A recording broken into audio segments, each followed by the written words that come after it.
E estava próxima a Páscoa dos judeus. E Jesus subiu a Jerusalém e achou no templo os que vendiam bois e ovelhas e pombos e os cambiadores assentados.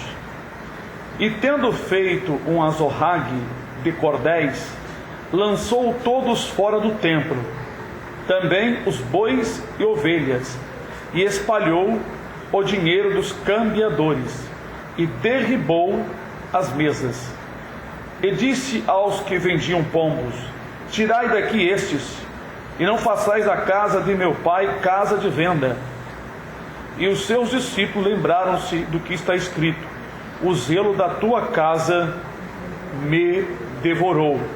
Responderam, pois, os judeus e disseram-lhe: que sinal nos mostra para fazer isto?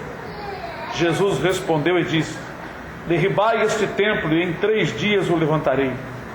Disseram, pois, os judeus: em 46 anos foi edificado este templo, e tu o levantarás em 3 dias?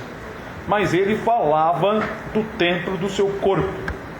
Quando, pois, ressuscitou dos mortos, os seus discípulos lembraram-se de que lhes dissera isto, e creram na Escritura e na palavra que Jesus tinha dito. E estando ele em Jerusalém pela Páscoa durante a festa, muitos, vendo os sinais que fazia, creram no seu nome.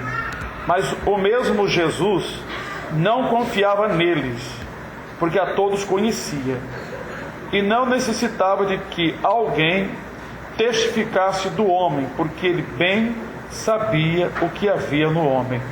Amém, irmão? Amém.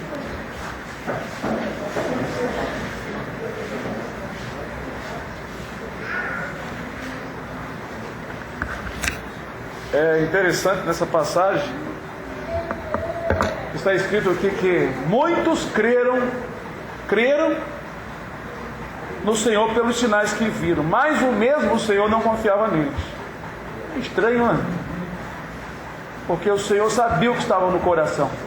Não havia ali persistência, não havia sinceridade. Eles creram. Acreditar, sabe, irmão, não é uma prova de que a pessoa é salva. Acreditar. Porque a fé sem obra, ela é morta. Não está lá no livro de Tiago? Não está escrito também no livro de Tiago que os demônios creem e estremecem? Está escrito lá que o inimigo crê e estremece. Então muitos creram vendo os sinais, mas Jesus não confiava neles. Porque a fé em Jesus só é verdadeira quando é acompanhada de determinação de buscá-lo, servi-lo, honrá-lo em todas as circunstâncias, difíceis ou fáceis. Por isso que está escrito que a fé sem obra é morta, não é? A Bíblia diz que creu Abraão em Deus, mas a sua fé foi testificada pela sua ação em subir ao monte para oferecer o seu filho Isaque em holocausto ao Senhor, ainda que no momento, não é, Deus não permitiu que matasse o seu filho, né, proveu ali um cordeiro para que fosse morto no lugar do seu filho. Então ele tornou-se o pai da fé, porque não negou o seu único filho, né, ao Senhor. É uma fé inabalável.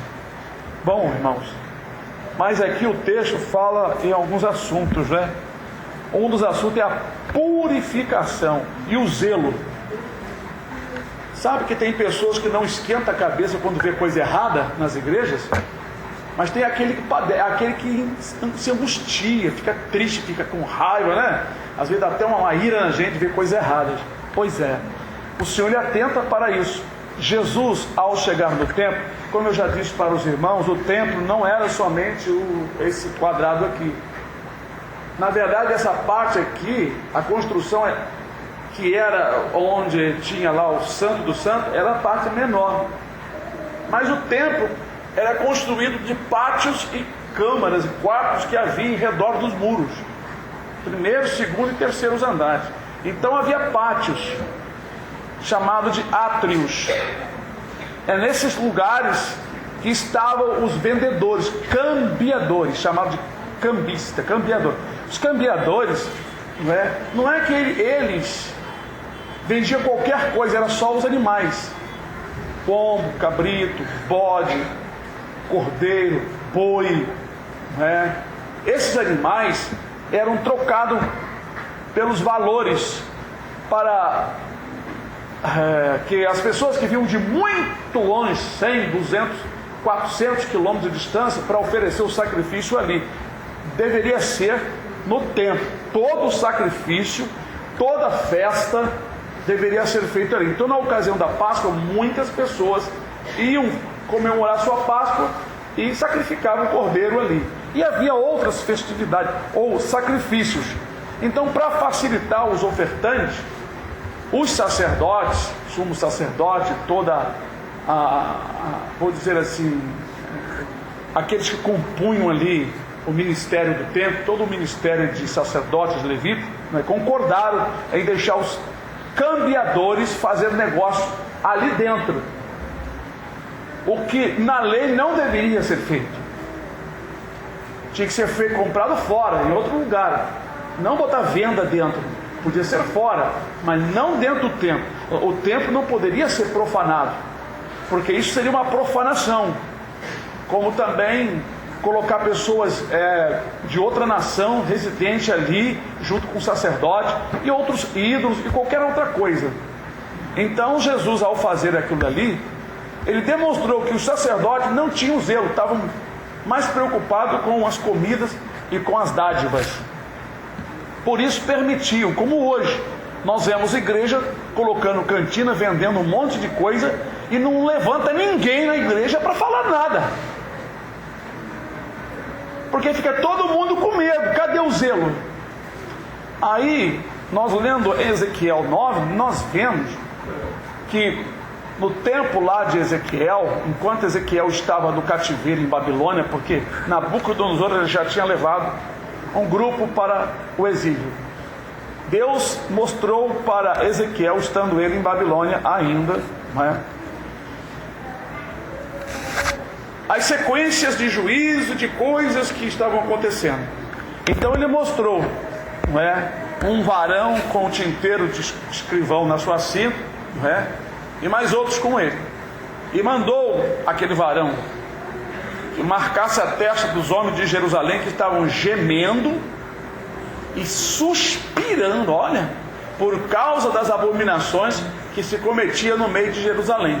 Aquelas pessoas, aqueles homens, eles estavam angustiados, gemendo e suspirando de angústia e tristeza por ver as coisas abomináveis, E Deus levantou alguns deles para falar, como por exemplo o próprio Jeremias, e outros que ali não concordavam.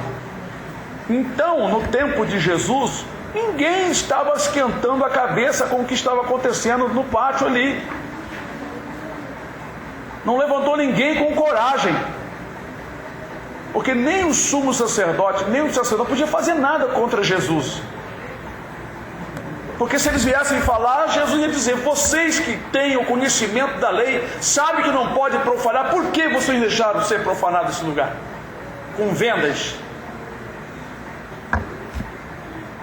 Porque na lei está escrito que se o lugar do templo fosse longe, a pessoa estivesse morando muito distante, ele venderia ali os animais, com aquele dinheiro, quando chegasse em Jerusalém, compraria outros tais animais, iguais àqueles, e ali para oferecer. Mas não fazer do templo um lugar de negócio, de vendas, para agarinhar fundo, para seja o que for. A igreja está precisando, desculpa, isso é profanação, usar a igreja, o sistema da igreja para render negócio, seja para o pastor, seja para o irmão, seja para alguém, e o pastor está recebendo alguma coisa, algum valor extra, negativo. Quando nós nos reunimos é para tratar somente das coisas do Senhor. Nós temos hoje o templo sendo servindo para fazer festa de aniversário, cheio de balõezinho, aniversário do pastor, aniversário disso. Essa festa de aniversário é uma festa ímpia, ela não é uma festa cristã, nem judaica. Hoje pode até existir lá em Jerusalém, mas nunca foi comemorada por judeus na presença do Senhor. Os judeus ortodoxos, que são judeus conservadores, não comemoram essas coisas. Nós comemoramos porque as nossas igrejas evangélicas saíram de dentro da igreja católica, e de lá veio um monte de usos e costumes desagradáveis. Se a pessoa quer fazer na sua casa, em algum outro lugar, mas no templo, até festa de junina, que é uma festa em adoração a ídolos, as comidas são comidas também típicas para adoração aos ídolos, tem sido feito nas igrejas. Então, o zelo da tua casa me devorou. O Senhor aqui expulsou os bois, soltou os pombos, derrubou as mesas com moedas, e com o chicote na mão, porque se alguém fosse em cima dele, ele ia chicotear. Isso ele fez mostrando o zelo. As coisas do Senhor têm que ter zelo, mesmo sendo o pátio, quanto mais o lugar interior, o templo. Então, quando nós não temos zelo das coisas do Senhor, nós estamos iguais a esse povo aqui. Quando nós temos zelo, já estamos iguais ao Senhor Jesus. E lá em Ezequiel 9, o Senhor mandou realmente marcar aqueles que estavam zelosos.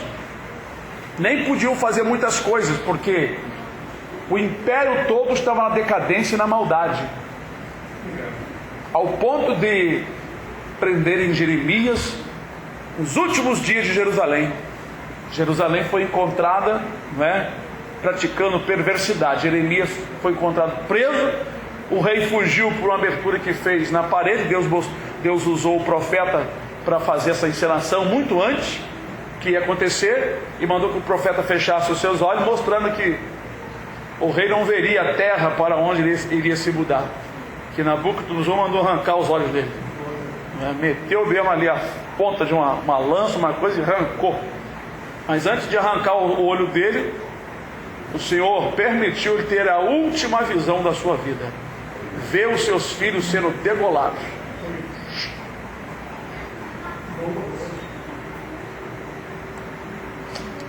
E agora, irmãos, nós estamos assim, nos preparando para sair da terra.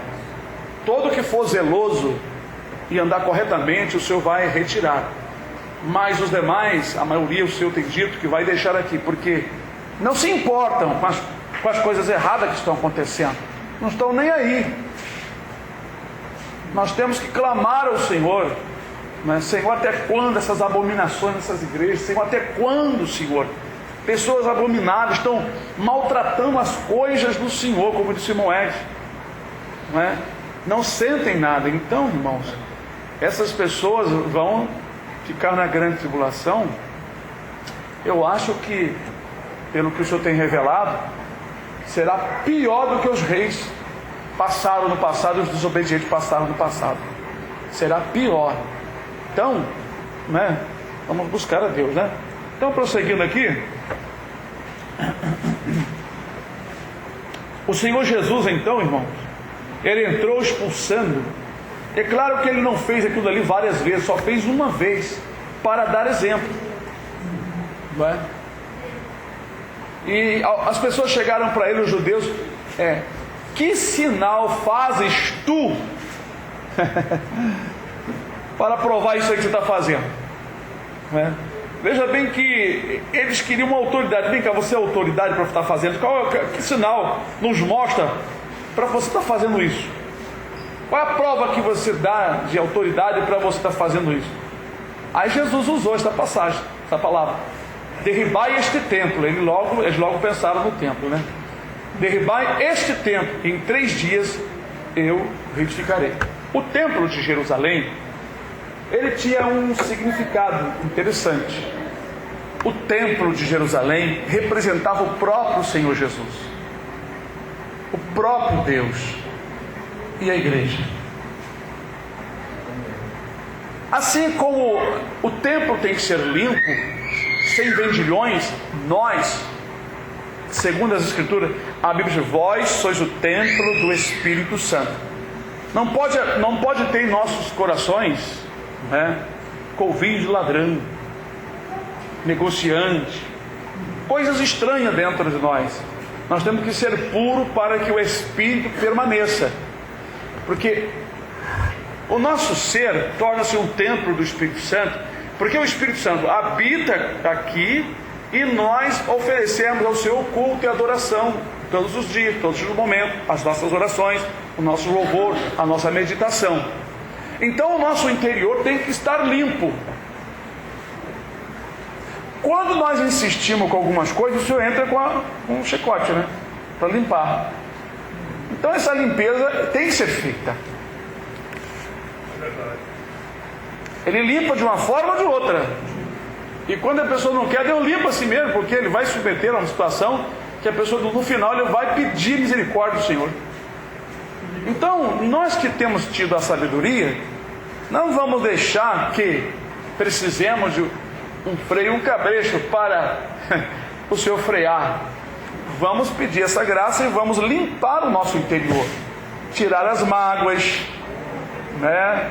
Perdoar, tirar aquilo que não é de Deus, sentimentos pelas coisas desta vida, apegos a muitas coisas desta vida, não é? O templo, ele foi permitido ser edificado, como o Senhor mostrou primeiramente lá no monte para Moisés. Foi feito um tabernáculo antes do templo de Salomão. Depois do templo de Salomão, veio esse templo aqui que foi construído, começou por aqueles irmãos, Zorobabel, Esdras, Neemias, né? Aquele povo. Depois esse templo aqui é o templo que começou a ser construído quando o povo veio do cativeiro, depois de 70 anos de Babilônia, entenderam, irmão? Só que de tempo em tempo ele foi tomando assim mais suntuosidade, até chegou um ponto que Herodes fez outras edificações, né? Tornou uma coisa magnífica, né? Colocou mais ouro ali, e fizeram muitas coisas, porque quando o povo saíram de Babilônia para reconstruir Jerusalém e o templo foi feito uma coisa simples, não era igual de Salomão mais, não tinha tanto ouro, os utensílios de ouro voltaram, mas ouro para cobrir tudo, aquilo não tinha mais, foi feito simples. Depois, mais tarde, que esses reis, né, reis de outras nações, foram magnificando o templo. Tanto é que essa porta chamada Formosa, que Pedro e João iam passando e tinha ali um coxo, lembra? Em Atos. Segundo a história, ela era toda forrada de ouro. Esse ouro não foi forrado, esse ouro não foi na ocasião do povo. Isso teve que ter sido Herodes o Grande, né? Porque Roma dominou muito, e por muito tempo. Então eles tinham muitas condições. E para agradar os judeus, né, foi feito muitas obras pelos romanos, por Herodes. Então o templo, ele era para Deus, né, e para o povo meditar, um lugar santo, representando o próprio Senhor Jesus, representando o próprio Deus. Tanto é que no livro do Apocalipse está escrito: e lá no céu não vi templo nenhum, porque o seu templo é o Senhor Deus Todo-Poderoso e o Cordeiro. Está aqui no livro do Apocalipse, bem aqui no finalzinho. João diz que ele olhou e não viu o templo, porque o templo é o Senhor Deus Todo-Poderoso e o Cordeiro. Então, quando ele diz que a voz que saiu lá do templo, ele saiu de Deus, né? Saiu de Deus. E nós também somos templo. Somos casas espirituais, somos templo do Espírito Santo. Nós habitamos em Jesus e Jesus habita em nós. Por isso que essa expressão de limpeza aqui deveria ser feita. Imagine, irmãos, como está em Malaquias também, o povo não se importava de oferecer um animal roubado, manchado, cego, coxo, sabe? Deus gostava assim, como gosta até hoje, que as coisas que representam a Ele e a sua obra sejam puras. Como que o irmão ou a irmã representa? Você é um templo. Como é que está o seu templo? Como é que você tanto no corpo físico como espiritualmente, materialmente, espiritualmente, você representa o Senhor. Ele não quer que você represente a Ele de qualquer maneira. Ele quer que você o represente perfeitamente. Essa é a vontade de Deus, né? Então ele ficava zangado com o povo do passado quando faziam coisas inconvenientes. Houve muitas profanações no templo no passado. Teve um rei que permitiu rapazes escandalosos, efeminados, fazer até casinhas dentro lá, lugares para eles ficarem. Então houve muitas profanações. Era como se estivesse representando a Jesus de qualquer maneira, e o próprio Deus sendo representado de qualquer maneira, né? Houve outras coisas, e Deus então se irava contra o povo, como hoje. Também Deus está irado, porque estão fazendo as coisas do Senhor de qualquer maneira. Deus não aceita. Imagina lá na padaria aí, Rafael, Carlos e Leila e Edi, não é? E ali um pão começa a ser feito todo de qualquer maneira, não é? Chega lá vamos supor, um novo padeiro, começa a fazer uma coisa de qualquer maneira. Eles não vão ficar felizes, vão ficar felizes? Não. Então, assim também somos nós. Ninguém gosta de receber coisas de qualquer maneira. Gostamos de receber o melhor, não é isso? Quando você compra uma coisa, você não quer o melhor? Sim. Ainda que seu dinheiro não alcance, mas você quer o melhor, não é isso? Quando Deus resgata nós pelo sangue de Jesus, nos compra com seu sangue, Ele quer o melhor. Amém. Como nós não temos nada para oferecer, Ele mesmo nos prepara para oferecer a Ele mesmo algo imaculado, né? Sem ruga. Vamos ler isso?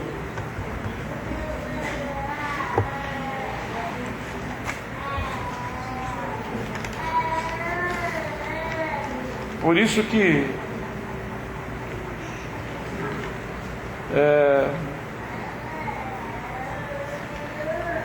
livro de a palavra do Senhor está sempre assim, nos ensinando que para Deus nós devemos oferecer sempre o melhor.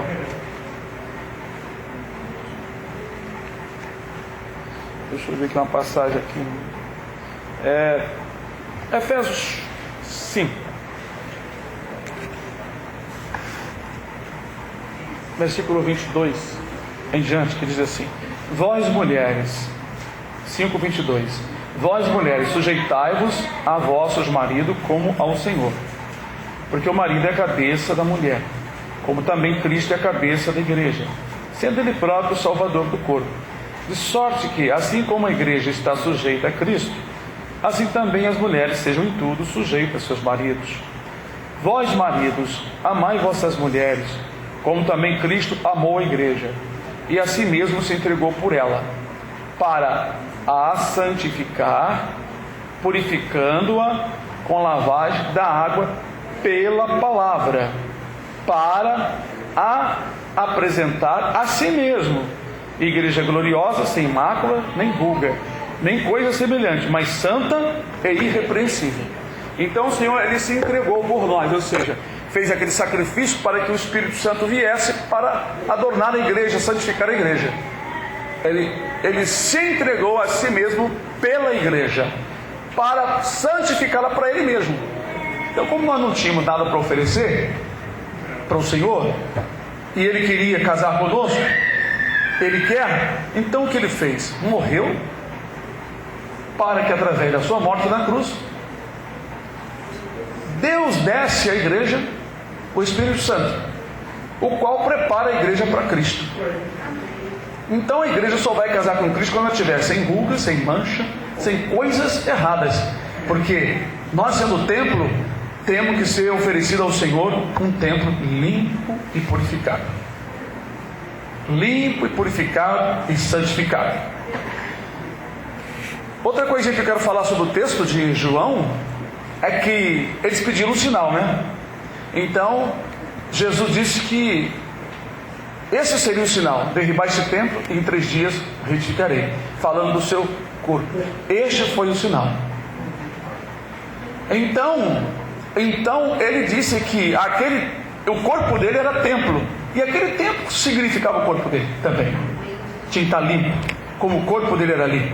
Mas eles sujaram com vendilhões.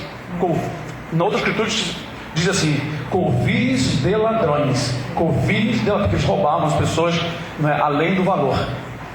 Era mais fácil, né? Chegar ali com dinheiro, o animal já estava ali, pegava daqui 5 metros daqui, já oferecia ali. Então tinha que pagar mais, não tinha trabalho, então eles roubavam. Então está aí a palavra do Senhor. Deus abençoe os irmãos, em nome do Senhor Jesus. Amém, irmãos? Amém. Entenderam a palavra, irmãos? Amém. Sobre o templo, que Jesus é o templo, nós também somos o templo, né? Então é isso. O nosso coração, como aqui o templo é um lugar de adoração, de louvor, o nosso coração tem que ser um local de adoração e de louvor, né? E não de outras coisas. Você pode trabalhar, viver a vida, negociar, mas não deixar que o seu interior fique cheio dessas coisas, para que ele esteja sempre limpo para o Senhor habitar e operar, né? Que Deus abençoe em nome do Senhor Jesus. Nós vamos dobrar o joelho com uma palavra de oração com um dos irmãos ou uma das irmãs, em nome do Senhor Jesus.